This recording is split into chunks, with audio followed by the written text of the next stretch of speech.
Welcome to the Deep Dive. Today, we're really plunging into a story where these deeply personal missions crash right into global spy games. Yeah, and it's all held together by, well, human connection in some pretty surprising ways. The source material is chasing the night. Right.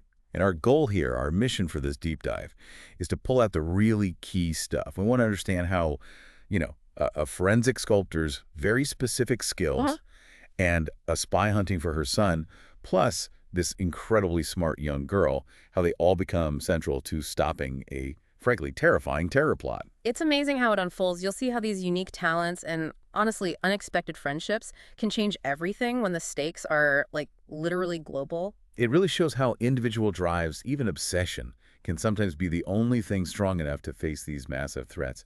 So let's start with Eve Duncan. Okay, Eve. She's a forensic sculptor, highly respected, and her work is all about giving identities back to unknown victims. And we jump right in with this incredibly difficult case, a child's shattered skull. It hits her so hard, she names the reconstruction Cindy. Yeah, that immediate connection, that empathy. It's just part of how she operates. You see it right away. And her partner, Joe Quinn, he's trying to kind of shield her from burning out. He is. Joe's a detective, tough guy, but you see how much he cares, how much these cases weigh on both of them. Mm-hmm. But Eve's dedication, it runs deeper than just the job. Absolutely. It's personal. Mm-hmm. Her own daughter, Bonnie, 7 years old. Yeah. She was taken and murdered years before. And that unimaginable pain, that loss, it actually drove her to develop this very specific skill. It's her way of trying to give other parents the closure she never got. A closure she's still, searching for herself. And Joe's right there with her, this steady presence. He's her anchor, definitely. Which is important because their world is about to get seriously shaken up. Okay, so this is where things take a real left turn. Suddenly there's Catherine Ling in Eve's house. Not just in the house. She got past all the security Joe set up, just bypassed it. This woman is intense. And we find out she's CIA. Recruited super young, only 17, by this guy Venable. She's described as, clever, deadly? Yeah, lethal, almost unstoppable. Grew up tough on the streets of Hong Kong, so she's got these survival skills honed to a razor's edge. And she's not there for a friendly chat. She needs Eve's help. Desperately. Right. She wants an age progression for her son, Luke. Luke, who was kidnapped 9 years ago and he was just 2. Exactly. Taken by this Russian crime boss, Sergei Rakovac, as revenge against Catherine herself. So Catherine's been hunting for him, obsessed for almost a decade. Wow. So you've got these 2 women, Eve and Catherine, both driven by this immense grief and loss, but in such different ways. Totally. Eve's is this quiet, internal quest for peace through her work, while Catherine's is this active, relentless, global hunt. And Catherine's just come off another intense situation, hasn't she? Something in Colombia. Oh, yeah. She single-handedly rescued a 14-year-old girl, Kelly Winters, from this truly awful drug dealer named Munaz, held hostage. Terrible situation. And that experience, it created a bond between Catherine and Kelly. A really strong, unexpected one. And Kelly. Well, Kelly is something else entirely. She's brilliant. Off the charts smart, a whiz kid, a juvenile Einstein, sees patterns in absolutely everything. Patterns. Yeah, complex patterns. It's a gift so powerful it actually makes her own mother uncomfortable, and you'll see that ability becomes absolutely critical. Interesting. So you have Catherine on this personal mission, Eve drawn in, this brilliant girl, Kelly. Yeah. But there are bigger forces at play, right? Like Catherine's CIA handler. Venable. Yeah, he's trying to manage Catherine, control her. He even tries to stop her from contacting Eve. He calls her unbalanced, a she-wolf. Why?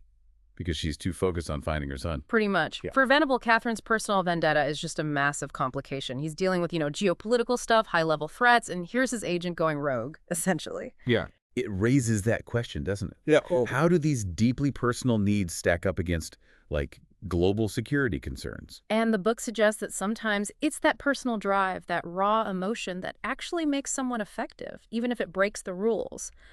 But it definitely creates conflict. And Rakovac, the kidnapper, he knows how to exploit that, right? He does something truly awful. He does.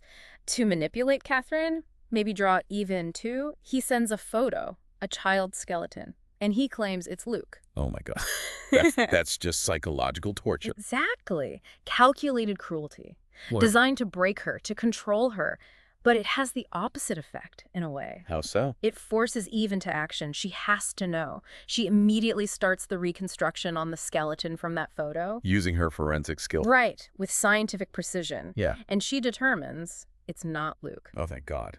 The relief. Palpable. For Catherine, it's this tiny sliver of hope returning, but it also makes finding the real Luke, if he's alive, even more urgent. And this is where Kelly, the whiz kid, steps up again. Big time. First, she actually finishes Eve's Cindy reconstruction incredibly fast, just shows her knack for complex puzzles. Wow. But then she applies that same skill to Rakovac's own surveillance files. Dense, complicated stuff. And she finds something. She finds gaps. Black holes, she calls them, missing pieces in his documented movements. And putting those patterns together leads her to a deduction. Where Luke is. Where she believes he's being held. By a man named Mikhail Chadas, a former very brutal associate of Rakovac's, at a place in Russia called Savrin House. Incredible, just from analyzing files. But Rakovac, it turns out his plan is much bigger than just torturing Catherine. Oh, much bigger. We find out his personal vendetta is sort of intertwined with this massive terror plot he's orchestrating, like a 9/11 scale attack. Seriously, on U.S. cities? Yeah. Working with the terrorist leader, Ali Dabala, that bombing in Lima, the airline incident, that was just practice, a prologue, the book calls it. Okay, this just escalated massively from finding a child to stopping global terrorism. Exactly. The stakes are suddenly astronomical. And this forces others to make tough choices, right? Like Joe Quinn. Joe steps up. He uses his FBI background, his contacts. He needs intelligence, eyes in the sky, basically. So he goes to the NSA. The National Security Agency can even do that. Well, he kinda massages the situation.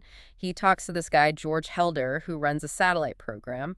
And Joe convinces him, subtly but firmly, to keep Catherine's phone under surveillance. Hi, Catherine's son. Because he knows Catherine will eventually make contact or get close to Rakovac, so tracking her phone gives them a way to track Rakovac to anticipate his moves for the bigger plot. So he's bending the rule using national security tools for this intensely personal, but also now globally critical mission. He is. It's that gray area again. How far do you go? What compromises do you make when thousands of lives are on the line? It's a heavy question. Okay, so they have a location, thanks to Kelly. They know Rakovac is planning something huge. What happens next? Confrontation. It has to happen. Catherine, driven by 9 years of this agony and hope, she arranges to meet Rakovac. Alone. Yeah. In Moscow. Alone. Against him. She takes precautions, of course. Yeah. But Rakovac is slippery. He manages to drug her during the meeting. Oh, no. Is that it for her? You'd think so. But Catherine, she always has an ace up her sleeve. Or, in this case, in her mouth. In her mouth. Yeah. A hidden hypodermic needle built into a tooth, filled with mamba venom. Get out. Seriously. Seriously, and she uses it. On Rakovac, she gets her revenge, makes sure he suffers, dies slowly. It's brutal, but for her, it's justice. Wow. Just wow. Okay, so Rakovac is dealt with. What about Luke and Eve and Joe? While Catherine's dealing with Rakovac, Eve, Joe, and Kelly get to Savrin House in Russia. And they find Luke. They find him. He's 11 now. And he's damaged, hardened, scarred by years with Sadas. Yeah. He barely remembers Catherine. Oh, that's heartbreaking. After all this time. It is. But he's a survivor. His instincts are sharp. He actually helps Eve and Kelly escape when they get locked in a cell. And Joe. Joe, along with Catherine's Russian contact, Kelsov, who used to know Rakovac, they get into this massive, violent fight with Sadas and his men. It's chaos. Does Joe make it? He does. It's brutal, but Joe ends up killing Sadas, securing the place. So Rakovac is dead. Sadas is dead. Did that stop the terror attack? Yes. With Rakovac gone, and crucially, with the intel Joe managed to get using that NSA satellite tracking, they're able to neutralize the imminent threat from Dabala's group just in time. A close call. Catastrophe averted. A very close call, thanks to this really unlikely team pulling together. But the reunion. Catherine and Luke. It doesn't sound like a happy ending there. It's complicated. Really complicated. He doesn't run into her arms. There's no recognition, no expressed love. Years of trauma have built a wall. So does he stay with her? He chooses to go with her, which is huge in itself. She offers to take him to Hong Kong, initially for some dental work he needs. It's a start. A fragile beginning. And Kelly, what happens to her?